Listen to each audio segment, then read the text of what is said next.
I never thought a piece of paper could change the way I breathed.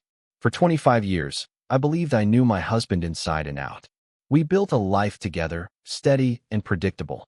A house in a quiet suburb, 2 children who grew up and moved out. Holidays where he carved the turkey while I set out the pie. Mornings where he kissed me before work. Evenings where he fell asleep in his chair with the television humming. It wasn't exciting, but it was ours. I trusted him completely. At least, I thought I did. That night started like any other. I was sorting laundry in the kitchen, moving quickly because the dishwasher was running and I liked to get chores done in rhythm with that steady hum. I reached into the pocket of his navy jacket, expecting tissues or maybe a receipt for gas. What I pulled out made my heart stumble. It was a receipt for dinner. For 2. Not in our neighborhood, but across town, in a restaurant I'd only heard about from a friend in choir. The date was a Tuesday night when he had told me he was working late at the office. At first, I tried to laugh it off. Business dinners happen. Maybe he met with a client. Maybe he forgot to mention it. But there was something on the receipt that didn't match those explanations. A tiny heart drawn above the tip line. Not the kind of scribble you see on a rushed business transaction. The kind of doodle someone makes when they are flirting or when the night meant something. I stood frozen in that kitchen, the dishwasher still humming, the porch light spilling gold onto the lawn. My reflection in the window looked pale and foreign, like I had aged 10 years in a minute. I slid the receipt into the junk drawer with the expired coupons and batteries, telling myself it didn't matter. But that was a lie. Once you see something like that, you can't unsee it. The next morning, he put on his gray suit, the one he saves for important days. He smelled of cedar cologne, the same cologne he hadn't touched in years, not since our youngest left for college. I asked, lightly, "Big meeting?" He kissed the top of my head, muttered something about the board wanting numbers, and whistled on his way to the car. He only whistles when he's nervous. It wasn't baseball season. There was nothing to whistle about. I tried to push it down, but little things began to add up. He started taking longer showers, sometimes humming behind the door. He shaved twice on Sundays. He changed his phone case to a generic black one, changed his passcode, tilted the screen away at night when he scrolled in bed. When I joked about corporate secrets, he laughed too loudly and kissed my forehead instead of answering. The mileage on the car crept up even though he claimed to be in the office more. His explanations came too fast, too smooth, like lines he had rehearsed. I wanted to believe him, but doubt is a seed that grows roots quickly. Every laugh that didn't reach his eyes, every late night, every vague answer watered that seed. 2 weeks after the receipt, I was across town for a luncheon with Ruth from choir. We finished early, and the restaurant from the receipt was only a few blocks away. My heart pounded as I walked in, telling myself I was just curious. The hostess smiled. Before she could answer my awkward question, "Do you have a regular who comes on Tuesdays?" Tall, silver hair, gray suit. A passing server chimed in without thinking. "The man with the brunette in the green cardigan? They're sweet. He always pulls out her chair." Her words shattered the world I'd built. I forced a polite smile, thanked her, and walked back into the sunlight. My legs shook as I slid into my car. I sat gripping the wheel, practicing the breathing exercises my doctor had taught me for panic attacks. In for 4, hold for 4, out for 4. The world outside kept moving, delivery trucks rattling by, a woman pushing a stroller, a dog barking. But inside me, everything had cracked. That night he brought home Thai food. He doesn't like Thai. He asked if I'd seen his blue golf cap, though the course had been closed for months. He smelled like cedar cologne, kissed my cheek, and smiled too brightly. I told him I was just tired. That was easier than asking the questions I wasn't ready to hear answered. On Saturday, I cleaned compulsively, as if scrubbing counters could steady the foundation beneath me. I vacuumed, polished frames, washed the dog's bowls for the dog that had been gone 2 years. When I opened the hall closet, a box fell on my foot. Inside was his old gym bag. I unzipped it and froze. Beneath a tangle of shoelaces and a towel was a phone. Not his phone, the one with the cracked corner, but a different one. Smaller, clean, charged. I stared at it like it was poison. "Don't look," I told myself. "Don't become that woman." But my hand betrayed me. The phone wasn't locked. Maybe he thought hiding it was enough. Maybe he wanted to be caught. Maybe he was careless. The wallpaper was a stock photo of a beach. He hates sand. The texts were sparse, tidy, but there were voicemails. 3 of them. My hands trembled as I pressed play. A woman's voice, warm and slightly husky, filled the hallway. Just checking you got home safe. Don't forget the kid's appointment Thursday. And thank you for tonight. The way she lingered on thank you made me sick. The second message was shorter. We miss you. He asked where you were. I told him you were working, but please don't be late on Saturday. He keeps watching the driveway. In the background, a child's giggle floated through. The third was a knife. A small, clear voice saying, "Good night, Daddy." I set the phone down like it might burn through the table. The hall light clicked off, leaving me in the dark. He was in the living room, laughing at a commercial. The normalcy was unbearable. On Monday, he brought home red tulips. I like yellow. Thought the house needed color, he said. I arranged them in the vase from Aunt Louise, feeling his eyes on me. Too careful, like a neighbor pretending not to watch your yard. I didn't confront him. Not yet. I moved through days like a guest in my own life.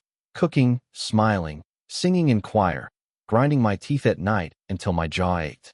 I began carrying a small notebook. Dates, times, mileage. Numbers don't lie. My father taught me that. He was a bookkeeper who believed in exact change and sharpened pencils. Then came Tuesday. Late run to the warehouse, he said. He doesn't work at a warehouse. His office has tinted windows and a lobby plant sprayed more often than watered. I slipped on my coat, pulled out my soft-soled shoes, and followed. The sky looked like a bruise. I told myself I was a detective in my own life. I told myself I was a woman learning truths she already feared. He drove across town, past the hospital where our son was born, past shops with hand-painted signs. He slowed at a row of townhouses. He parked in front of one with a green door and a wind chime shaped like teacups. I stayed half a block away under a bare maple. I watched him walk the path with the ease of a man who had walked it many times. The porch light came on before his hand touched the knob. A woman opened the door, cardigan slipping from her shoulder, hair pulled back. She smiled like she had been waiting all day. He kissed her cheek. A small boy in mismatched socks rushed forward. "Daddy," he shouted. I gripped the wheel until my knuckles hurt. I didn't cry. My body felt drained, filled with ice. I drove home through familiar streets that looked foreign. I sat in the driveway, breathing until I could move. Inside, I wrote in my notebook, Tuesday, townhouse, green door, wind chime. Boy calls him Daddy. My handwriting was steady. For the first time in weeks, my hand didn't shake. I woke up the next morning with the strange, hollow calm of someone carrying a secret too heavy to share. My husband lay beside me, snoring lightly, his face softened in sleep. For a moment, I almost convinced myself I had dreamed it all. The phone in the gym bag, the woman's voice, the child calling him Daddy. But when I reached for my notebook on the nightstand, the entry from last night stared back at me in my own steady handwriting. Tuesday. Townhouse. Green door. Wind chime. Boy calls him Daddy. I closed the notebook quickly, slid it back into my drawer, and forced myself out of bed. The smell of coffee drifted from the kitchen, and there he was, standing in his robe, flipping through the paper like any other morning. "Sleep okay?" he asked, his tone casual. I wanted to scream at him, to throw the notebook down on the counter, to play those voicemails so loud they rattled the windows. But instead, I smiled faintly and said, "Fine, just a little tired." Because that was safer. Because I needed to know more before I confronted him. The day passed in a fog. I went to the grocery store, nodded at neighbors, smiled at the cashier, all while feeling like I was acting in someone else's play.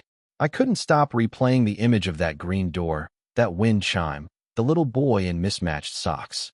My husband had always been good with children, gentle, patient, funny. I used to tell friends he would have been a wonderful teacher. Now I wondered how many children had heard him called Daddy. That evening, he came home later than usual. "Traffic," he muttered, dropping his keys into the bowl by the door. I nodded, hiding my trembling hands in the folds of my sweater. He kissed my forehead, and I fought not to flinch. Over the next week, I became an observer in my own marriage. I watched everything. How long his showers lasted, how often he checked his phone, how quickly he looked away when I asked about work. I wrote it all down in my notebook. Dates, times, little inconsistencies. It gave me a sense of control, like I was building a case in a courtroom no one else could see. On Thursday, I tested him. "How was the board meeting Tuesday?" I asked casually over dinner. His fork paused just long enough for me to notice before he answered smoothly, "Fine. Boring as usual."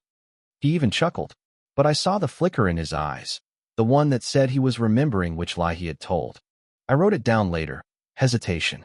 Tuesday board meeting.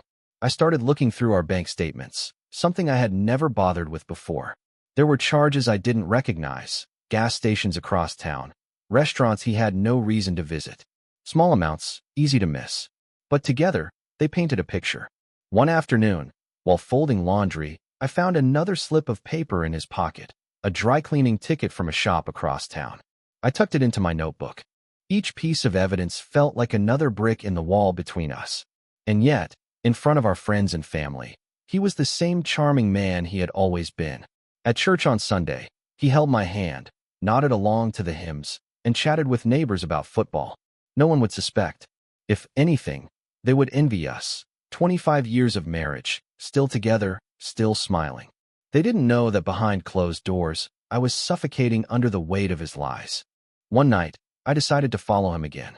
He said he was working late, so I waited 15 minutes, then slipped into my car. I stayed far behind, careful not to get too close. My heart pounded with every turn of his signal. He drove straight across town, no hesitation, no wandering. He knew where he was going. He pulled into the same row of townhouses. I parked under the maple tree, just as before. This time, I watched longer. The woman came to the door again, her cardigan slipping off her shoulder, her hair pulled back. The boy shouted, "Daddy," and threw himself into my husband's arms. My chest tightened as I watched him lift the child, spinning him around with the same joy he used to have with our own kids. I stayed there for nearly an hour, watching shadows move behind curtains, hearing muffled laughter drift through the air. I imagined them sitting down to dinner together, the woman passing him a plate, the boy chattering about his day. A family he had chosen to build alongside ours. When he finally came out, his hair mussed, his tie loosened, I ducked low in my seat until he drove away. My hands gripped the wheel so hard they ached. I didn't cry. Not yet. Instead, I followed him home, parked 2 houses down, and watched him carry himself into our home with the ease of a man who believes his secrets are safe. That night, lying beside him, I stared at the ceiling while he slept soundly. My mind churned. How long had this been going on? Did our children know? Did his family know? Was I the only fool left in the dark? The next morning, I added new details to my notebook. Thursday, same townhouse. Stayed nearly an hour. Boy called him daddy again. Kissed woman on porch. I flipped back through the pages, reading my careful notes, and felt something harden inside me. This wasn't just suspicion anymore. This was evidence. Still, I didn't confront him. Not yet. I needed to be sure. I needed to decide what I would do with the truth. Leaving him would mean dismantling everything we had built together. Our finances, our home, our shared history. Staying would mean living with the unbearable knowledge of his betrayal. At choir practice, Ruth asked if I was all right. You seem distracted, she said kindly. I forced a smile and blamed it on allergies. Inside, I wanted to scream. I wanted to tell someone, anyone, that my husband was living a double life. But instead, I sang the hymns, hit the notes, and went home to a house that no longer felt like mine. By the weekend, I was exhausted from pretending. When he announced he had to work late again, I didn't argue. I simply nodded, then pulled out my notebook after he left. The pages were filling up quickly now, a diary of lies and absences. I traced the words with my finger, feeling both proud and broken. Later that night, he came home carrying Chinese takeout. Thought you'd like a break from cooking, he said cheerfully. He set the bags on the counter, kissed my cheek, and asked about my day. I answered automatically, my voice hollow. He laughed at something on television while I sat beside him, smiling like a mannequin. When he went to bed, I sat alone in the kitchen, staring at the yellow light pooling on the counter. I opened my notebook and wrote one final line for the day. He lives 2 lives. I am trapped in only one. And for the first time, I began to wonder which one of us would survive it. The hardest part of living with a secret is pretending you don't know it. By the 3rd week, I felt like a stranger in my own home.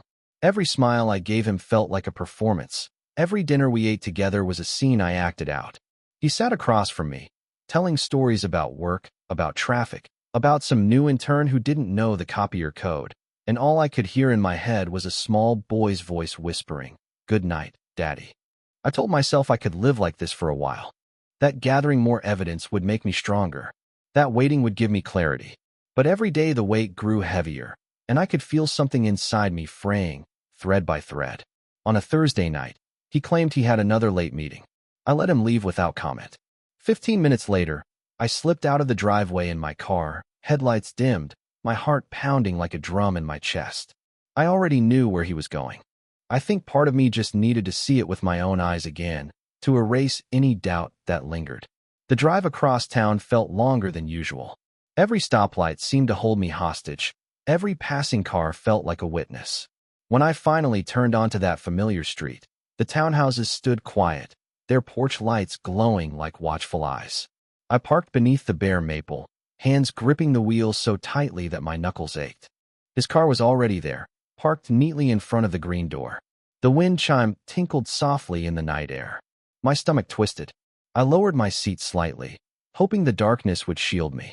And then the door opened. The woman appeared first, her cardigan slipping off one shoulder, her hair pulled back loosely. She wasn't glamorous, not the kind of woman who would turn heads in a crowd. But the way she smiled when she saw him, it was a smile I hadn't seen directed at me in years. Warm, certain, like he was hers, like he belonged to her. Then came the boy. His little feet thumped against the porch as he ran, mismatched socks barely clinging to his heels. "Daddy," he shouted, his voice filled with pure joy. My husband bent down, scooping him up effortlessly, spinning him around while the child giggled. My heart clenched so tight I thought it might stop. I watched as they disappeared inside together, the door closing gently behind them. Through the curtains, I could see faint shadows moving.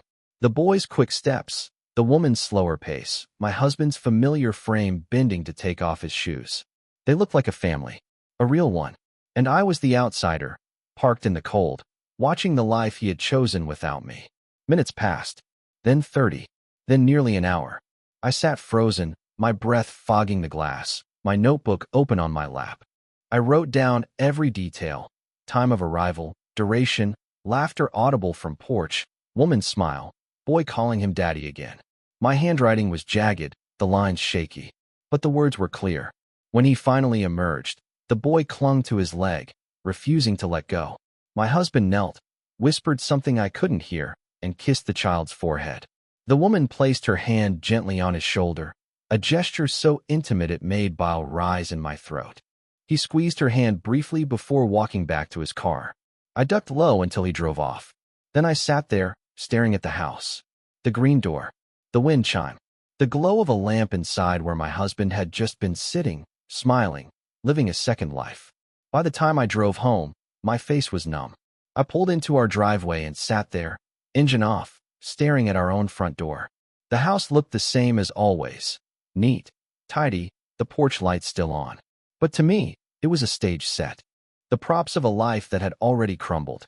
Inside, he was waiting at the kitchen table, sipping tea like nothing had happened. "Traffic was awful," he said casually. "Took me forever to get through downtown." I forced myself to nod, to yawn, to say I was going to bed early. I didn't trust my voice not to crack. Lying in bed that night, I felt the weight of two lives pressing down on me. The life he lived with me, and the life he lived with them. The one I had built, and the one he had stolen. The next day, I couldn't stop thinking about the boy. His small voice, his laughter, the way he looked at my husband with unshakable trust. Who was his mother? Was she the woman in the cardigan? How long had they been together? Was the boy his son? I needed answers, but fear held me back. Fear of what those answers would mean for me, for us, for the life I thought I had. On Saturday, I followed him again. This time, he didn't go to the townhouse. Instead, he stopped at a grocery store across town. I parked a few rows away and watched as he pushed a cart through the sliding doors. Minutes later, he emerged with the woman. She carried a basket, laughing at something he said. They walked side by side, close but not touching, careful but familiar. At one point, she reached out, brushing something from his sleeve, and the look he gave her, it wasn't just affection. It was comfort. It was belonging. They loaded groceries into the trunk of his car. She leaned in, kissed his cheek quickly, and then walked away with her own bag, slipping into a different car parked nearby. He stood there for a moment, watching her drive off, before climbing into his own vehicle. I scribbled furiously in my notebook, my hand trembling. Saturday. Grocery store. Together. Kiss on cheek. Separate cars. He watched her leave. That night, He came home with steaks and a bottle of wine. Thought we'd treat ourselves, he said cheerfully, holding the bags up like a prize. He grilled the steaks while I made salad, and we ate together on the patio as if nothing was wrong. He told me stories about a co-worker's vacation, about the weather, about our neighbor's new puppy. His words washed over me like static. I looked at him across the table, the man I had shared half my life with, and wondered how many times he had told her the same stories. How many dinners had they shared? How many bottles of wine? When he smiled at me, I forced myself to smile back. But inside, something shifted. I realized I was no longer just a wife betrayed. I was a woman keeping score. That night, I wrote in my notebook until my hand cramped. I detailed every glance, every lie, every moment I could recall from the past month. The pages filled quickly, a diary of betrayal and silence. And when I closed the book, I whispered to myself, this is not over. Not by a long shot. For the first time, the fear receded, replaced by something colder, sharper. Not just pain, not just grief, but anger. And anger, I realized, might be the only thing that could carry me through what was coming next. I never realized how quickly anger could become a kind of fuel. At first, I thought grief would be the thing to drown me. The constant ache in my chest, the sting behind my eyes, the sleepless nights staring at the ceiling while the man beside me slept like a stone. But after weeks of watching, recording, writing every detail into my notebook, something inside me hardened. I was no longer just surviving his lies. I was preparing. Every morning, I moved through our routine like an actress. Coffee, eggs, small talk about the weather.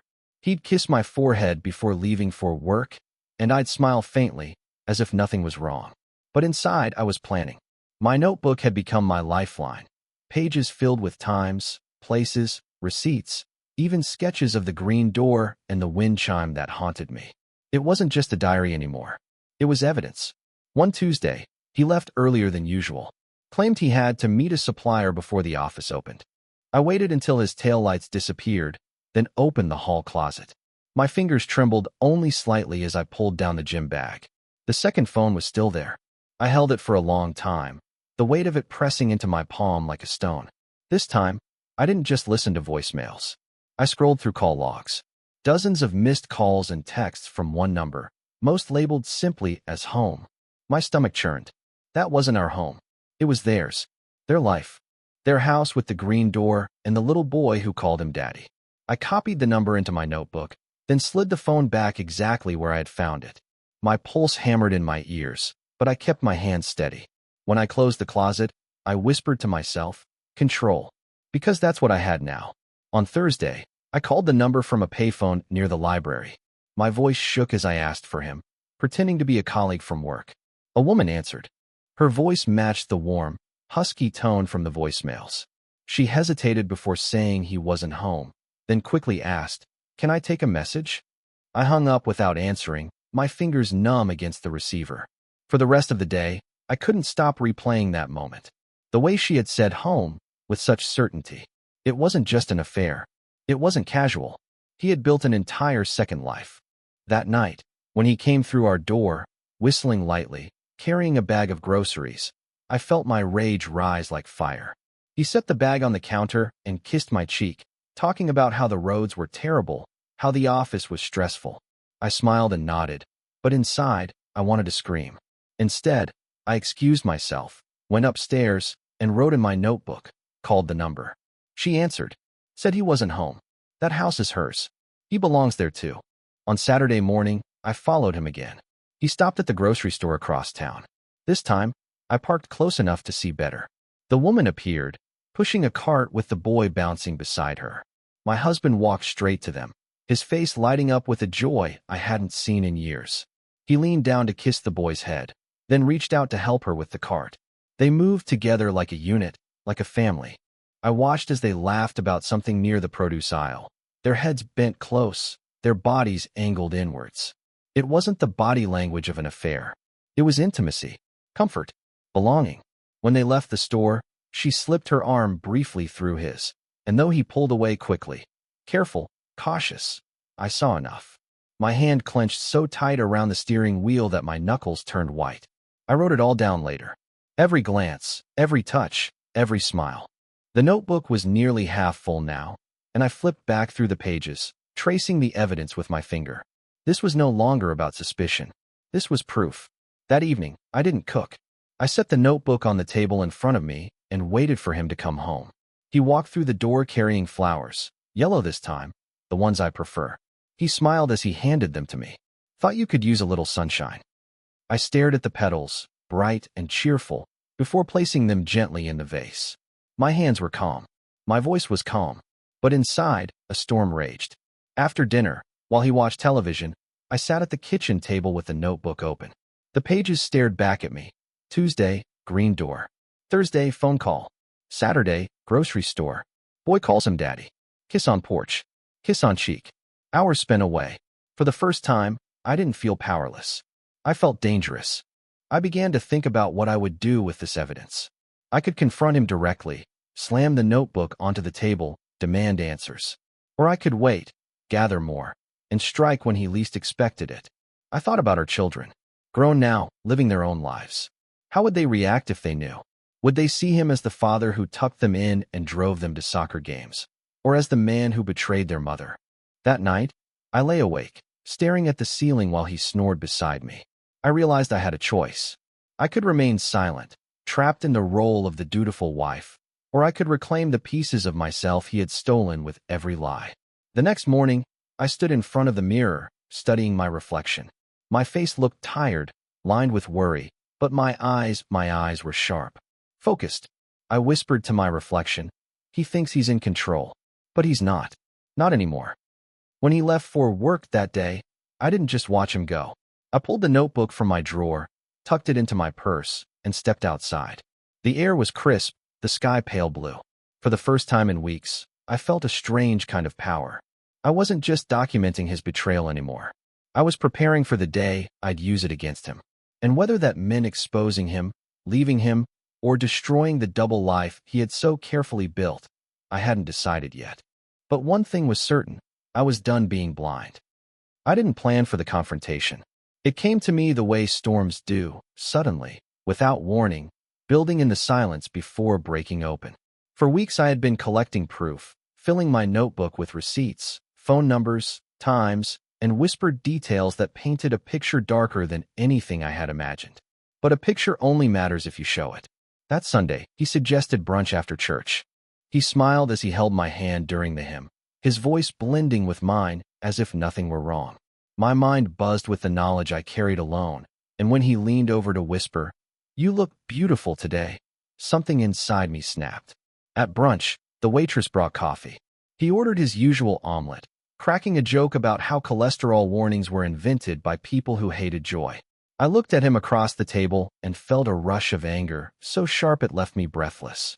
How could he sit there, laughing, while he had another woman arranging groceries with him across town? How could he kiss me on Sunday mornings and kiss her on Tuesday nights? "Do you love me?"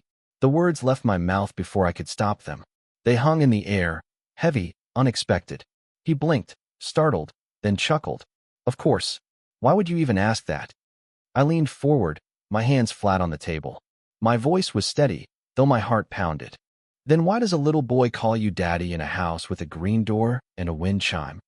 The color drained from his face. The fork slipped from his hand and clattered against the plate. For a long moment, he said nothing.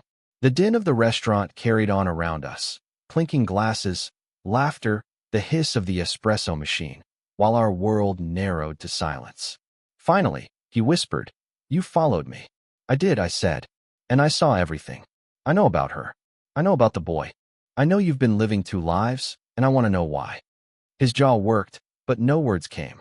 He stared down at his hands, then finally said, "It's not what you think." I laughed, a bitter sound that turned heads at nearby tables. "Not what I think. Do you think I'm blind? Do you think I don't recognize the look on your face when you smile at her, the way you used to smile at me? Do you think I can't tell the difference between work meetings and secret families?" He glanced around, embarrassed, lowering his voice. "Please, not here." But I leaned in, refusing to give him the refuge of privacy. Here is exactly where this belongs. Out in the open. No more lies behind doors. No more secrets tucked into gym bags. His eyes flashed with something. Anger, maybe fear. "You don't understand. She needed me. Things happened, and what? I interrupted. You decided to play house across town while I cooked dinners and folded your laundry? You decided one family wasn't enough, so you built another like we were some disposable project you could set aside? He reached for my hand, but I pulled back. The touch that once comforted me now felt foreign, poisoned. For the first time, I saw the truth in his eyes. He wasn't going to explain it away. He wasn't going to confess some tragic accident of fate. He had chosen this.